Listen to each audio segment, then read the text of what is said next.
Everyone, welcome back to my channel. आप सभी का मेरे पीआरएस वनडे एग्जाम में हार्दिक स्वागत है। तो बच्चों, आज मैं आपके लिए लेकर आई हूँ फ्रेजल वर्ब। आज हम क्या पढ़ेंगे? फ्रेजल वर्ब के बारे में। तो आज की मेरी टॉपिक यही है। तो आइए चलते हैं, क्लास को स्टार्ट करते हैं।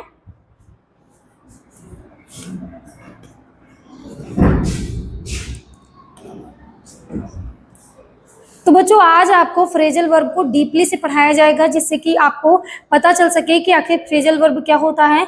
बहुत सारे बच्चों को फ्रेजल वर्ब पढ़ने में बहुत सारी दिक्कतें आती हैं, क्योंकि फ्रेजल वर्ब एक कंफ्यूज करने वाला एक वर्ब है। उसमें क्या होता है कि जो वर्ड के कंबाइंस दिए होते हैं, यानी कि शब्दों को कंबाइन करके लिखा होता है, बट क्या होता है कि उसका अर्थ तो अलग अलग नहीं होता है, उसका अर्थ एक अलग तरीके से बना होता है, क्योंकि लिखा कुछ और होता है और जो उसका अर्थ होता है वो अलग होता है। तो आइए चलते हैं। तो बच्चों, हम यहाँ पे पहले क्या डालेंगे? हम पहले यहाँ पे डाल लें फ्रेजल वर्ब।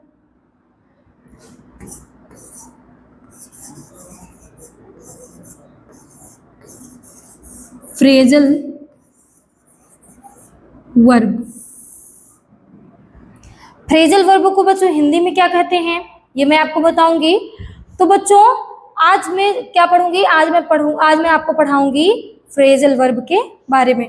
तो बच्चों, आइए चलते हैं, हम यहाँ पे थोड़ा सा फ्रेजल वर्ब की हिंदी और उसके डेफिनेशन के बारे में भी देख लेते हैं। तो हम यहाँ पे पहले डाल दे रहे हैं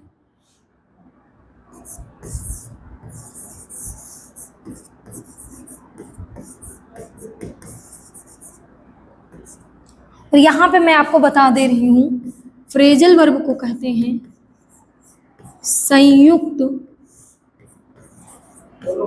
क्रिया। क्या बोलते हैं बच्चों? संयुक्त क्रिया। अब ये संयुक्त क्रिया क्या होती है? तो ये इसी को पढ़ने के लिए आज ये वीडियो आपके लिए बनाई गई है। तो बच्चों, हम डेफिनेशन देखेंगे।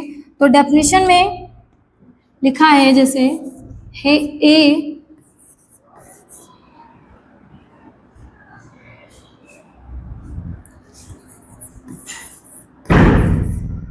Phrasal verb is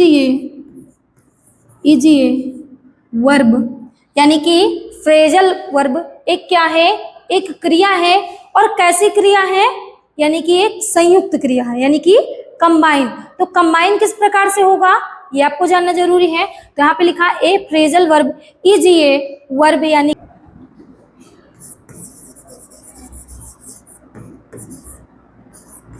combined with a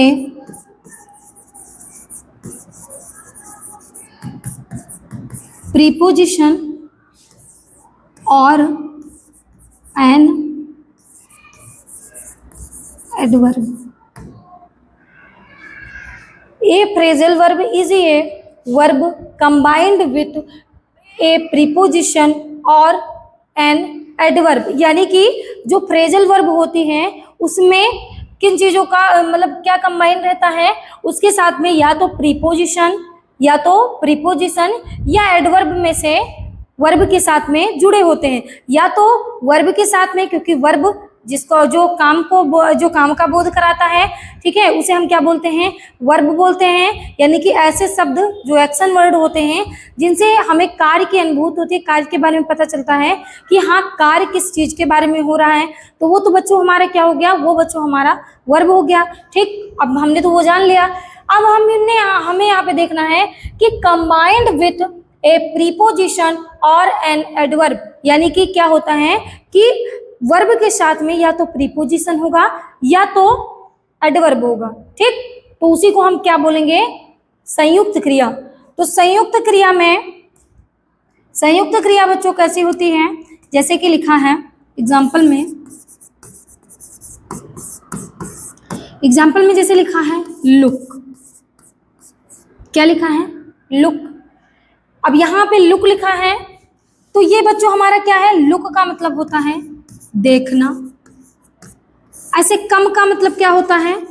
कम का मतलब होता है आना। गो का मतलब क्या होता है? गो का मतलब क्या होता है? गो का मतलब होता है जाना। तो बच्चों, आपने पढ़ा था कि जिस शब्द से किसी कार्य के करने या होने का बोध होता है वो हमारे क्या होते हैं, वो हमारे वर्ब होते हैं। तो बच्चों यहाँ पे लिखा लुक, लुक का मतलब होता है देखना, तो ये काम है, ये हमारा वर्ब है। कम, कम का मतलब होता है आना, ये भी हमारे वर्ब है। गो, गो का मतलब होता है क्या, गो का मतलब होता है जाना, तो ये भी हमारे क्या है, वर्ब है। अब आपको तो पता चल गया ये वर्ब है। वर्ब के साथ में या तो एडवर्ब जुड़े या तो प्रीपोजिशन के वर्ड जुड़े तो वो मिलकर के हमारे क्या हो जाते हैं, वही मिलकर के हमारे फ्रेजल वर्ब बनते हैं, यानी कि संयुक्त क्रिया बनती है।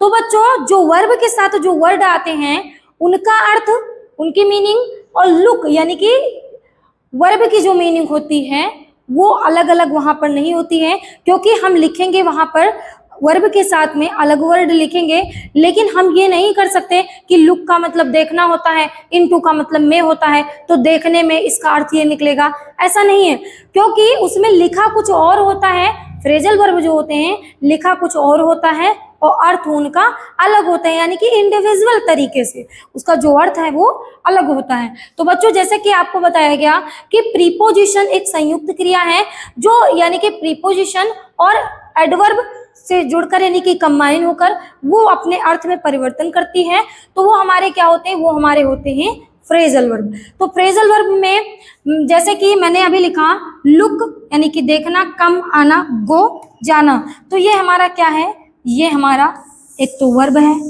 अब वर्ब के साथ में जो जुड़ने वाले वर्ड होते हैं यानी कि चाहे वो एडवर्ब हो और चाहे वो प्रीपोजिशन, ये दोनों हमारे क्या होंगे, ये दोनों अगर वर्ब के साथ में अगर दोनों में से कोई एक या कभी कभी दोनों साथ में अगर जुड़ जाएंगे तो वो हमारे क्या बन जाएंगे, वही हमारे बन जाते हैं फ्रेजल वर्ब। तो बच्चों यहाँ पे कहने का मेरा मतलब ये है,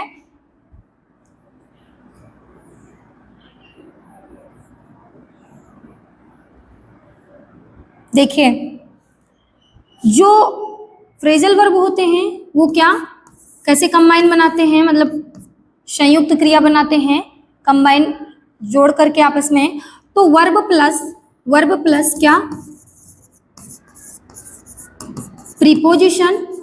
प्रीपोजिशन या एडवर्ब।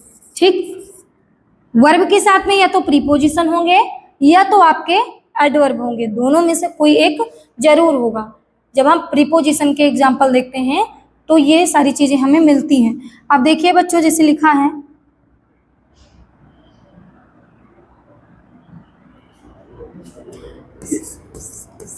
ये लुक, बच्चों हमारा क्या है, लुक का मतलब होता है देखना, क्या होता है, देखना होता है।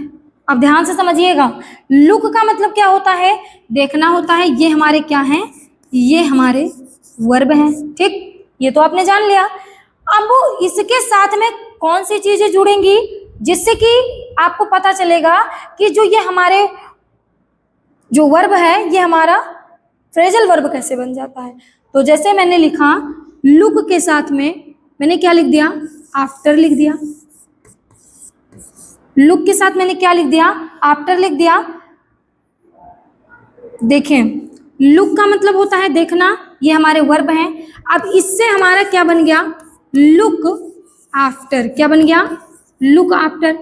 तो बच्चों ये आपको नहीं देखना है कि लुक का मतलब तो देखना होता है। ठीक, अब यहाँ पर दो वर्ड लिखे हैं, एक तो लिखा है लुक और एक लिखा है आफ्टर। तो लुक का मतलब होता है देखना और आफ्टर का मतलब होता है बाद में, तो बाद में देखना नहीं, ये आपका अर्थ सही नहीं होगा। क्योंकि मैंने अभी क्या बताया आपको बच्चों, आपको मैंने अभी बताया कि जो फ्रेजल वर्ब होते हैं वो लिखा कुछ और होता है और अर्थ उसका अलग होता है। लिखा तो कुछ और है लेकिन उसका अर्थ हमारा अलग अलग है। जैसे यहाँ पर है, यहाँ पर अगर मैं देखूं आपके तरीके से कि लुक का मतलब देखना हो गया, ठीक, और आफ्टर का मतलब बाद में हो गया, बाद में। तो बताओ ये आपका सही है, ये आपका नहीं सही है। अब आप क्या बनाएंगे, तो लुक और आफ्टर को जब हम आपस में मिलाएंगे तो ये हमारा क्या बन जाएगा, क्या बन जाएगा, यहां बन जाएगा देख भाल करना, देखभाल करना। समझ में आ रहा है बच्चों, लुक का मतलब होता है देखना और लुक आफ्टर अगर लिखा है तो वहां उसका मतलब क्या होता है, देखभाल करना। तो बताइए अर्थ में चेंजिंग हुआ कि नहीं हुआ? तो यहाँ पे अगर हम अलग अलग जोड़ के देखें तो होगा देखना और बाद में, लेकिन ये हमारा जो मेथड है, ये हमारा मेथड बिल्कुल गलत है, क्योंकि जब हम इन दोनों को यहाँ पे लिखा कुछ और है और अर्थ इसका निकल रहा है देखभाल करना। Are you clear? आपको समझ में आ रहा होगा कि मैं क्या कहने का प्रयास कर रही हूँ आपको।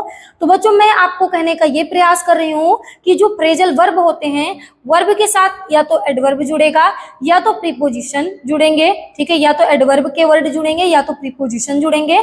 तो दोनों में से कोई ना कोई एक वर्ब के साथ में जरूर होता है, कंबाइन यानी कि संयोजक बनाने के लिए। तो जब ये दोनों आपस में मिल जाते हैं तो जो उनका अर्थ होता है, उनका वास्तविक अर्थ ना होकर के एक अलग प्रकार से जो अर्थ निकलता है वही हमारा होता है फ्रेजल वर्ब। ठीक है बच्चों, तो आइए चलते हैं, आज हम कई सारे फ्रेजल वर्ब के बारे में पढ़ेंगे और अच्छे से। तो बच्चों आप इसे ऐसे नोट कर सकते हैं, पढ़ेंगे आज हम मोस्ट इंपॉर्टेंट फ्रेजल वर्ब पढ़ेंगे और उसे मैं आपको बताऊंगी कि उनका प्रयोग कहाँ पे किस प्रकार से होता है। ठीक है, तो बच्चों मैं आपको बता दे रही हूँ कि फ्रेजल वर्ब का कोई वैसा नियम नहीं है। उसको आपको क्या करना पड़ेगा, आपको उसे याद करना पड़ेगा। और फ्रेजल वर्ब जो होते हैं वो जब आपस में दोनों मिलते हैं, यानी कि क्रियाओं के साथ में, वर्ब के साथ में मिल करके उसके अर्थ में चेंजिंग लाते हैं। ठीक, तो बच्चों आज हम वही पढ़ेंगे। तो हम पहले यहाँ पे क्या डाल लेते हैं, यहाँ पे हम डाल लेते हैं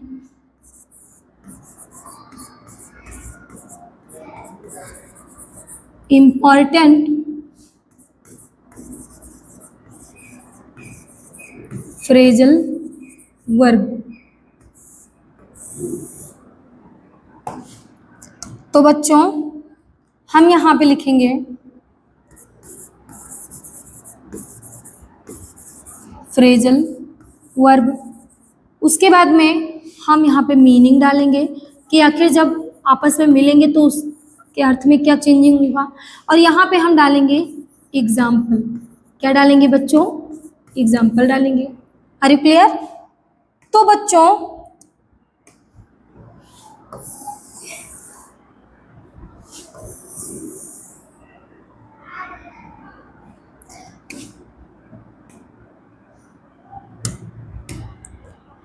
जैसे लिखा है यहाँ पे गिव अप।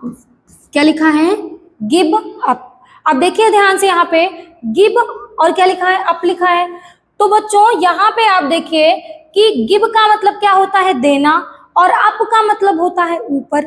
लेकिन ये आपका अर्थ गलत है, क्योंकि मैंने अभी क्या बताया कि इसको हम अलग अलग अर्थ नहीं निकालेंगे कि इसका अर्थ मैं अलग निकाल ली, इसका अर्थ मैंने अलग निकाल लिया। तो ये दोनों अर्थ अलग अलग करके मैंने बता दिया कि हाँ इसका अर्थ ये होगा। नहीं, वो आपका जो अर्थ है वो आपको गलत है। आपको क्या करना पड़ेगा, आपको इन दोनों को मिला के जो अर्थ निकलेगा वो आप लिखेंगे। तो बच्चों गिव का मतलब देना, आपका मतलब ऊपर, तो इसका मतलब ये नहीं है कि ऊपर देना, ये आपका रॉन्ग है। यहाँ पे होगा बच्चों गिव अप का मतलब होता है, गिव अप का मतलब होता है मना करना या हार मानना। लिख लो, ठीक है, हार मानना, हार मानना। तो बच्चों यहाँ पे लिखा गिव अप। गिव अप का मतलब हारना, हार मानना या छोड़ना। ठीक है, तो बच्चों गिव अप का मतलब छोड़ना या हार मानना। तो इसका एग्जाम्पल जो बनेगा वो हमारा बनेगा नेवर, नेवर गिव अप। ठीक है, नेवर गिव अप, हार, कभी भी हार मत मानो। तो बच्चों यहाँ पे अर्थ मैंने जो निकाला, यहाँ पे फ्रेजल वर्ब के हिसाब से जो अर्थ निकला उसका मैंने यहाँ पे एग्जाम्पल लिख दिया। Are you clear? आपको समझ में आ रहा होगा। ऐसे बच्चों दूसरा देखिए लिखा है, जैसे लिखा है लुक आफ्टर। तो बच्चों मैंने अभी क्या बताया था, लुक आफ्टर का मतलब क्या होता है? देखभाल, देखभाल करना, देखभाल करना। अब बच्चों इसमें एग्जाम्पल हम क्या लिख सकते हैं? ऐसा नहीं है कि मैंने जो एग्जाम्पल लिखा है केवल आप वही लिख सकते हैं। आप अपने हिसाब से जिसमें गिव अप और लुक आफ्टर जैसे अगर वर्ड आ जाते हैं तो वो सेंटेंस भी आप यूज कर सकते हैं। तो यहाँ पे मैं लिखूंगी जैसे सी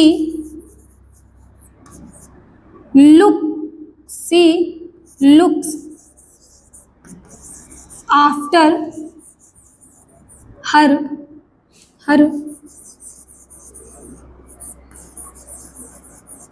ब्रदर। यहाँ पे मैंने क्या लिखा, सी लुक्स आफ्टर हर ब्रदर, यानी कि वह अपने भाई की देखभाल करती है, वह अपने भाई की देखभाल करती है। तो बच्चों यहाँ पे लुक्स आफ्टर आया कि नहीं आया? बिल्कुल आया। तो बच्चों ऐसे आपको बहुत सारे एग्जाम्पल को लेना है, बहुत सारे फ्रेजल वर्ब को लेने हैं और उससे आपको उसकी मीनिंग उसकी पता करनी है। फिर आप क्या करेंगे, मीनिंग के हिसाब से आप एग्जाम्पल कोई भी आप लिख सकते हैं। ऐसे और देखिए,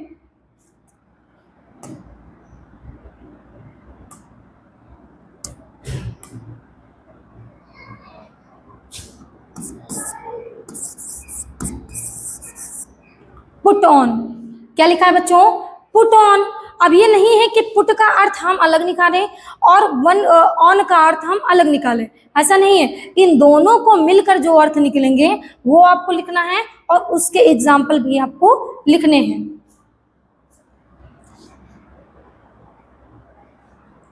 तो बच्चों आप इसे ऐसे नोट करते रहिए हमारे साथ में ही।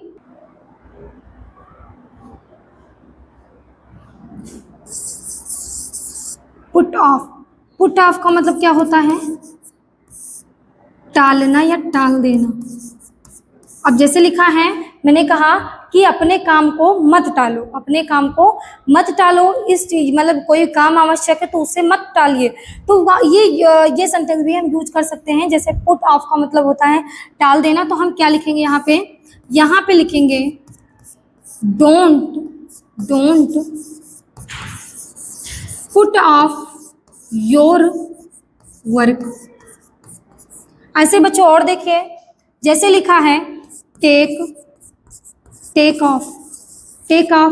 जैसे मैंने कहा कि आपका जो एरोप्लेन है वो टेक ऑफ कर गया, यानी कि उड़ान भर लिया, यानी कि वो उड़ गया। तो ये बच्चों यहाँ पे देखिए लैंड भी करना हो सकता है, तो टेक ऑफ का मतलब क्या होता है? उड़ान भरना, ठीक। अब यहाँ पर हम क्या कर सकते हैं, लिख सकते हैं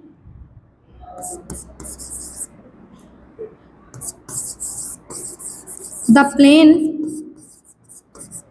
टेक ऑफ, ठीक, ऐसे आप लिख सकते हैं। तो बच्चों बहुत सारे ऐसे एग्जाम्पल होते हैं जिन्हें आप लिख करके और अच्छे से समझ सकते हैं कि कहाँ पर किस चीज का प्रयोग होगा। ऐसे और देखिए, जैसे लिखा है टर्न ऑन। अब टर्न ऑन का मतलब क्या होता है? टर्न ऑन का मतलब होता है चालू करना। अब हम क्या बना सकते हैं? हम बना सकते हैं कि turn on the light, turn on the light, यानी कि आप लाइट को चालू करिए। अब ऐसे बच्चों बहुत सारे एग्जाम्पल हैं आपको, जैसे लिखा है कैरी ऑन। कैरी ऑन का मतलब क्या होता है? जारी रखना, कंटिन्यू, ठीक, बोल सकते हैं जारी रखना।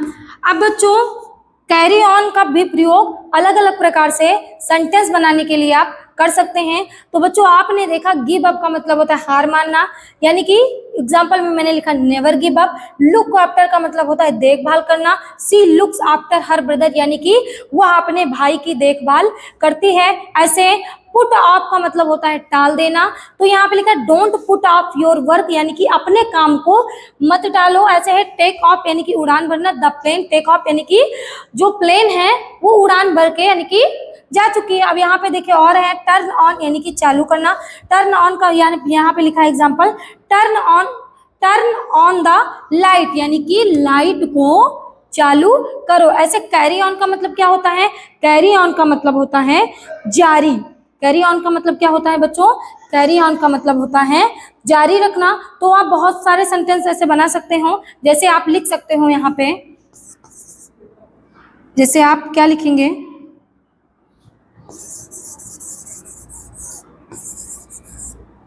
कैरी ऑन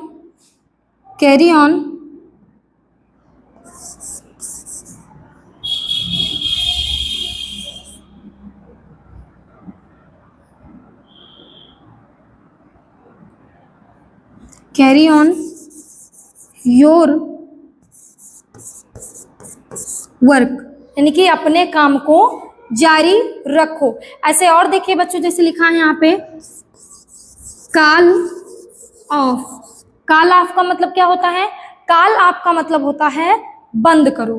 कॉल ऑफ का मतलब बंद करना भी होता है, ठीक, कैंसिल भी होता है। तो यहाँ पे हम क्या लिखेंगे? यहाँ पे लिखेंगे बंद, बंद करना। कॉल ऑफ का मतलब क्या होता है? कॉल ऑफ का मतलब होता है बंद करना। तो बच्चों आप इसे ऐसे नोट करते रहिए जिससे कि आपको और अच्छे से समझ में आ सके। जब आपको और अच्छे से समझ में आएगा तो क्या होगा कि आप और अच्छे से बना पाएंगे। जैसे लिखा है द मैच, यहाँ पे ध्यान से देखिए, the match was called off, was called off, यानी कि जो मैच है वो टल गया है, यानी कि जो मैच हम खेलने वाले थे वो बंद हो गया है, ठीक है, वो आज नहीं खेला जाएगा, वो अगले दिन खेला जाएगा। तो यहाँ पे टालने की बात हुई। तो यहाँ पे बंद करना भी कर सकते हैं, और क्या कर सकते हैं? यहाँ पे जैसे लिखा है कि कॉल ऑफ, यानी कि बंद करना, बंद करो। तो the match was called off, यानी कि मैच बंद हो गया, ठीक, आप ऐसे कर सकते हैं, या मैच कैंसिल हो गया। तो बच्चों आप इसे ऐसे नोट करते रहिए। तो बहुत सारे एग्जाम्पल है जिन्हें आप अच्छे से नोट करेंगे तो आपको और अच्छे से समझ में आ जाएगा। तो रोज कंटिन्यू क्लास को लेते रहिए और अच्छे से समझिए, आपका जो बेस है वो मजबूत हो जाएगा।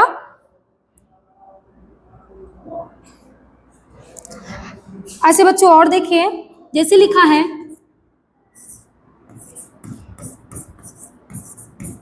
पिक अप, क्या लिखा है बच्चों? Pick up.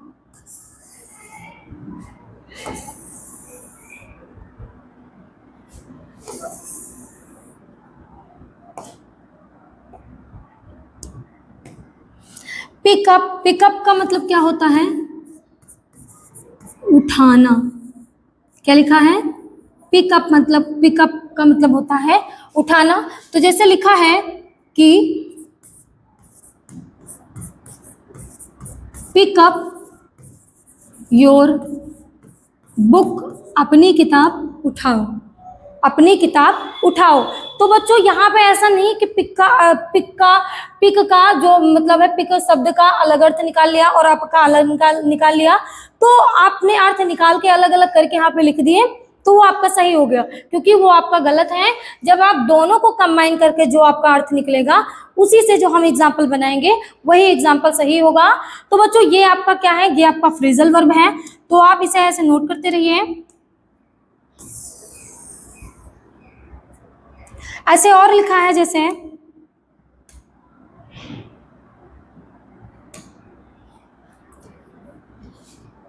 लिखा है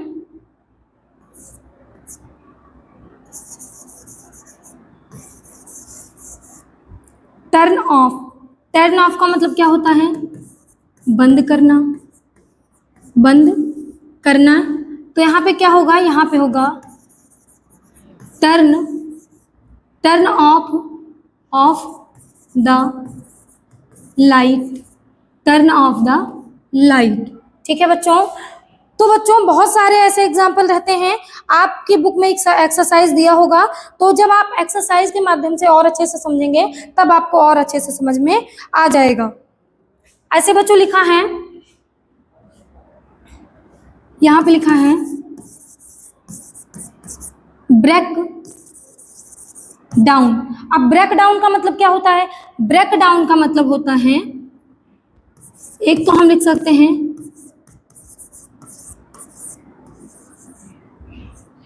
टूट फूट, एक हम लिख सकते हैं खराब होना। क्या लिख सकते हैं? खराब होना। तो जैसे लिखा है your car broke down, your car broke down, यानी कि आपकी कार खराब हो गई, ठीक, आपकी कार खराब हो गई। तो बच्चों ये एग्जाम्पल भी आप ऐसे नोट कर सकते हैं। ऐसे बहुत सारे एग्जाम्पल हैं। जैसे लिखा है सेटअप, सेटअप। अब सेटअप का मतलब क्या होता है? सेटअप का मतलब होता है स्थापित, स्थापित। सेटअप का मतलब होता है स्थापित। तो जैसे लिखा है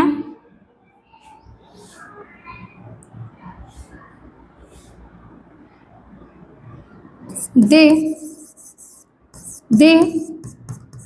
सेटअप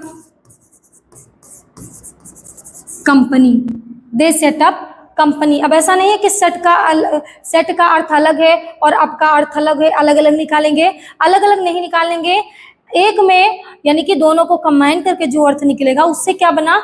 दे सेट। यहाँ पे क्या है? सेटअप का मतलब होता है स्थापित करना। दे सेटअप कंपनी यानी कि उन्होंने एक कंपनी को स्थापित किया। तो बच्चों ये आप ऐसे लिख सकते हैं, ऐसे बहुत सारे एग्जाम्पल हैं। जैसे लिखा है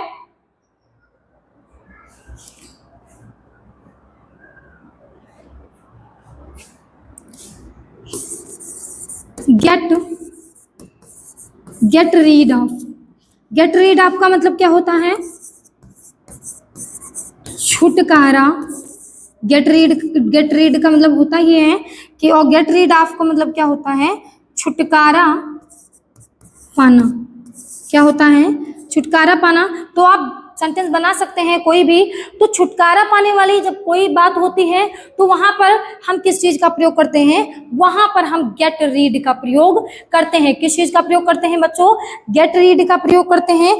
तो गेट रीड जैसे मान लीजिए छुटकारा पाना, जैसे आपकी कोई आदतें हैं, ठीक, आपकी कोई आदत है तो आप उसे छुटकारा पाना चाहते हैं, वो आपके लिए अच्छी नहीं है, तो आप वहां पर गेट रीड का प्रयोग कर सकते हैं। ठीक है, गेट रीड ऑफ का प्रयोग कर सकते हैं। ऐसे आपको जो चीज नहीं पसंद है वहां पर अगर आप उस चीज से छुटकारा पाना चाहते हैं तो वहां पर हम आप किस चीज का प्रयोग करेंगे? गेट रीड का प्रयोग करेंगे। तो गेट रीड का मतलब होता है छुटकारा पाना। तो जैसे लिखा है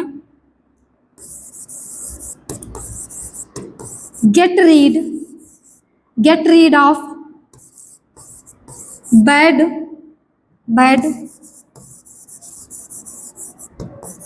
हैबिट्स, यानी कि बुरी आदतों से क्या करना चाहिए? छुटकारा ले लेना चाहिए, छुटकारा पा जाना चाहिए। तो ये हमारे किस में आते हैं? ये भी हमारे आते हैं फ्रेजल वर्ब में। किस में आते हैं बच्चों? ये आते हैं हमारे फ्रेजल वर्ब में। तो बच्चों आप इसे ऐसे नोट कर लीजिए।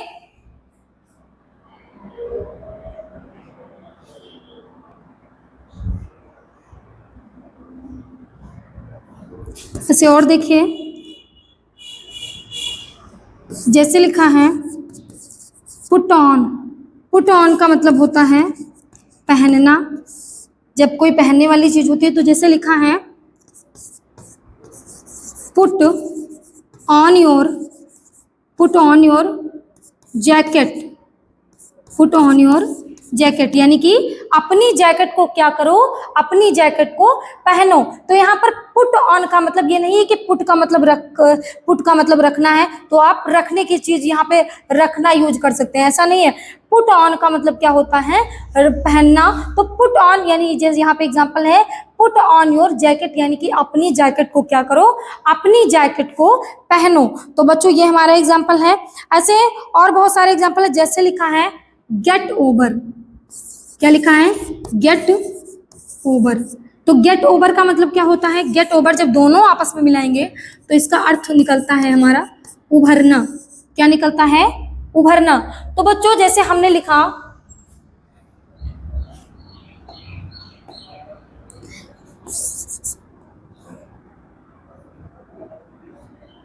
जैसे लिखा है सी गेट ओवर ऑफ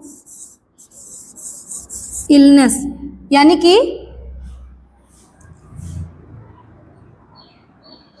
जो बीमार औरत है यानी कि वो अपनी बीमारी से उभर रही है, यानी कि वो अपनी बीमारी से उभर रही है। तो यहाँ पे किस चीज का प्रयोग हुआ? यहाँ पे बच्चों प्रयोग हुआ गेट ओवर का प्रयोग किया गया है।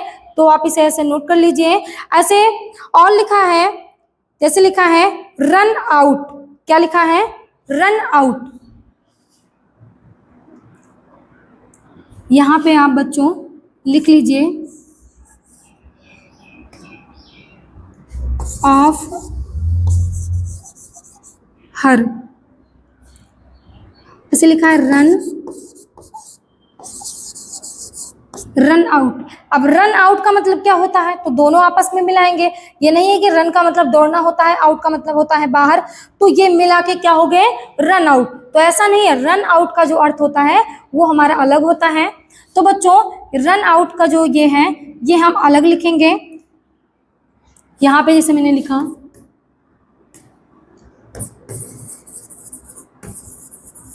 रन आउट, ठीक। अब रन आउट का मतलब क्या होता है, रन आउट का अर्थ क्या होता है, तो रन आउट का जब अर्थ आपस में देखेंगे तो बच्चों रन आउट का जो अर्थ होता है वो हमारा होता है खत्म हो जाना। क्या होता है, खत्म हो जाना। तो एग्जाम्पल में हम देखेंगे, एग्जाम्पल में जैसे लिखा है रन आउट, रन आउट का मतलब हो गया खत्म हो जाना। तो जैसे लिखा है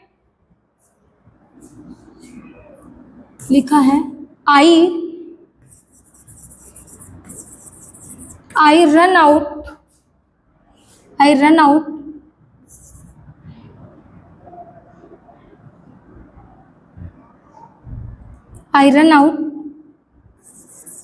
of money, I run out of money. तो यहाँ पे क्या है, यहाँ पे बच्चों है, यहाँ पे बच्चों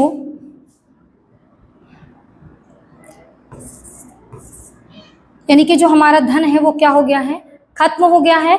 तो यहाँ पर इस चीज के बारे में बात हो रही है। तो बच्चों जो फ्रेजल वर्ब होते हैं वो बहुत से होते हैं और अलग अलग प्रकार के फ्रेजल वर्ब होते हैं। तो हमने आपको कुछ मोस्ट इंपॉर्टेंट जो फ्रेजल वर्ब हैं उसके बारे में आपको बताया है, तो आप इसे नोट कर लीजिएगा जो आपके एग्जाम के लिए बहुत ही जरूरी है।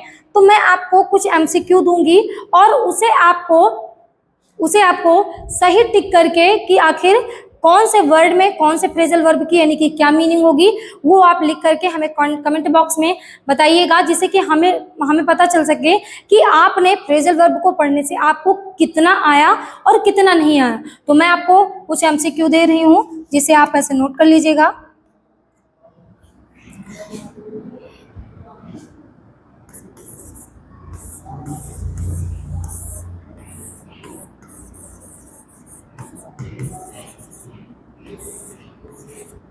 एमसीक्यू क्वेश्चन जो हैं ये फ्रेजल वर्ब से ही रिलेटेड है।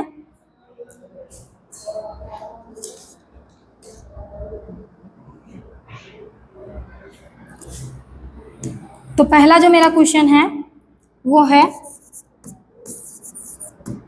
गिव अप, ये यू है बेटा। तो गिव अप ऐसे लिखा है और आपको इसकी मीनिंग पता करनी है। तो मैं आपको 3 ऑप्शन दे रही हूँ, तीनों ऑप्शन से जो आपका सही होगा, जो आपको सही लगे वो आपको लिखना है जैसे मैंने आपको समझाया उस तरीके से। तो एक है आपका स्टार्ट, एक है आपका बी ऑप्शन है आपका क्वाइट, ठीक, बी ऑप्शन है क्वाइट। तो एक क्या हो गया स्टार्ट और एक आपका हो गया क्वाइट और एक आपका और है, एक आपका सी नंबर क्वेश्चन है।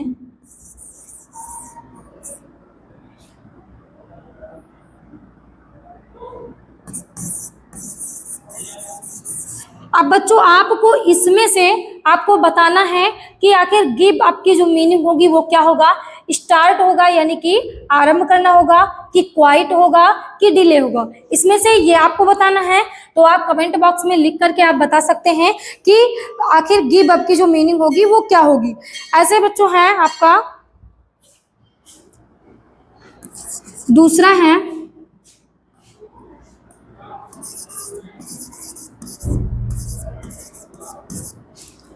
वेकअप।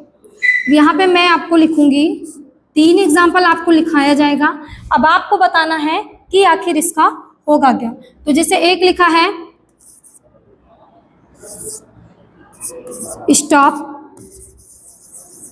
स्टॉप स्लीपिंग, ये होगा आपका कि बी नंबर आपका क्या होगा, वेकअप। वेकअप का मतलब क्या होता है, वेकअप का मतलब होता है उठना। तो वो आपको बताना है कि आखिर इसमें से आपका क्या होगा। तो बच्चों जैसे कि लिखा है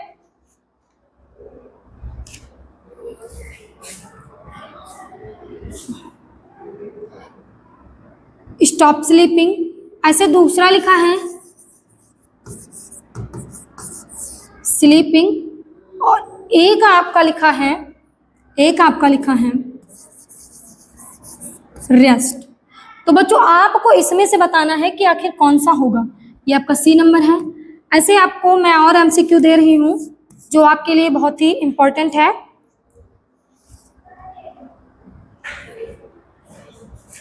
टेक ऑफ, टेक ऑफ। अब टेक ऑफ में से आपको ढूंढना है कि आखिर मीनिंग क्या होगी। तो आपको मैं यहाँ पे क्वेश्चन मार्क लगा के दे रही हूँ जिससे कि आपको समझ में आ सके कि आखिर मैं पूछ क्या रही हूँ। तो यहाँ पे टेक ऑफ की मीनिंग आपको पता करनी है। तो पहला ऑप्शन मैंने दिया आपको, पहला ऑप्शन मैं दूंगी लैंड। पहला ऑप्शन मैंने क्या दिया, लैंड। ऐसे दूसरा देंगे हम, दूसरा हमने दिया डिले। और तीसरा मैंने सी नंबर क्या दिया, सी नंबर मैं आपको दूंगी, सी नंबर में आपको क्या दूंगी, सी नंबर बच्चों में आपको दूंगी स्लीप। क्या दूंगी, स्लीप। ठीक। तो आपको इसमें से बताना है कि आखिर टेक ऑफ की मीनिंग क्या होगी। टेक ऑफ को लैंड होगा कि लैंड होगा कि डिले होगा कि स्लीप होगा। ऐसे वेक अप का मतलब उठना होता है। तो उठना मतलब कब हम उठेंगे ये आपको पता है। तो यहाँ पे नॉट स्लीपिंग होगा कि स्लीपिंग होगा कि रेस्ट होगा, ये आपको कमेंट में लिख करके बताना है। ऐसे गिव अप का मतलब स्टार्ट होता है कि क्वाइट होता है कि डिले होता है। इसमें से आखिर होगा तो कौन सा होगा। ऐसे लिखा है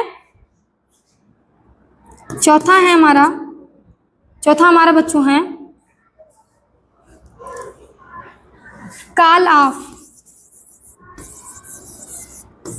अब कॉल ऑफ में से आपको बताना है कि आखिर कौन सा होगा। एक मैंने आपको दिया, ऐसे कॉल ऑफ का मतलब आपको बताया गया था कि मीनिंग में क्या होगा। तो मैं आपको 3 ऑप्शन दूंगी, उसमें से आपको देखना है कि आखिर कौन सा होगा। तो पहला है आपका कंटिन्यू। उसके बाद में बी ऑप्शन में आपको दूंगी रिमूव। उसके बाद में